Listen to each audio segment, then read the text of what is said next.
Salam sejahtera buat kita semua.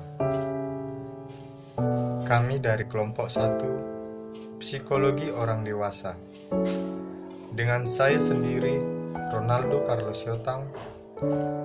Lalu, rekan-rekan saya, Alzafira Nadia, Indah Margareta, dan Putri Rahma Salsabila. Kami akan menyajikan materi tentang mendeskripsikan pengertian, ciri dan tugas perkembangan dewasa dini, yakni yang pertama, perubahan minat pribadi dan sosial. Yang kedua, bahaya personal dan sosial atau bahaya fisik, hambatan keagamaan, bahaya sosial, dan bahaya peran seks. Baiklah, berikut penjelasannya. Pada video kali ini saya akan menjelaskan materi tentang perubahan minat pribadi dan sosial. Yang pertama yaitu penampilan.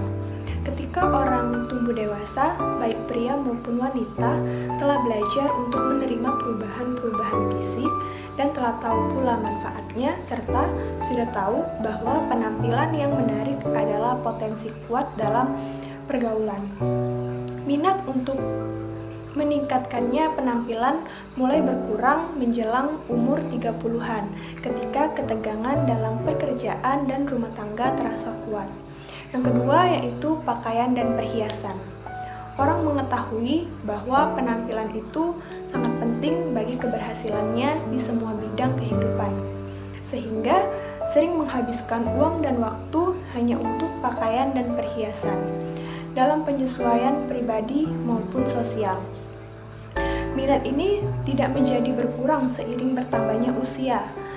Selain meningkatkan penampilan, pakaian pada masa dewasa dini merupakan indikasi status sosial, simbol individualitas, presentasi sosioekonomi, dan meningkatkan daya tarik. Yang ketiga yaitu simbol kedewasaan. Orang dewasa biasanya berusaha menunjukkan kepada orang lain bahwa dia bukan remaja lagi, tapi sudah sepenuhnya menjadi orang dewasa dengan hak-hak, keistimewaan, serta tanggung jawab yang menyertainya. Yang keempat yaitu simbol status. Simbol status merupakan tanda-tanda tertentu yang membedakan seseorang dengan orang lain. Bentuknya bisa berupa mobil, rumah dalam lingkungan bergengsi, keanggotaan, dan harga benda mewah lainnya. Rumah merupakan hal yang penting karena menentukan presentasinya di mata orang lain. Saya akan menjelaskan tentang bahaya fisik. Bahaya fisik yang terjadi pada masa dewasa dini juga tidak jauh berbeda dengan bahaya fisik pada masa kanak-kanak atau remaja, yaitu cacat fisik, kesehatan badan, dan penampilan yang kurang menarik. Akibat dari bahaya fisik ini adalah datangnya perasaan frustasi dan ketidakpercayaan diri. Selain itu, bahaya fisik ini pun dapat mempersulit seseorang dalam menyesuaikan diri dengan kehidupan sosial. Dua hambatan keagamaan yang terjadi pada masa dewasa dini, yaitu yang pertama, penyesuaian diri pada suatu agama baru sebagai pengganti agama keluarga di masa kanak-kanak.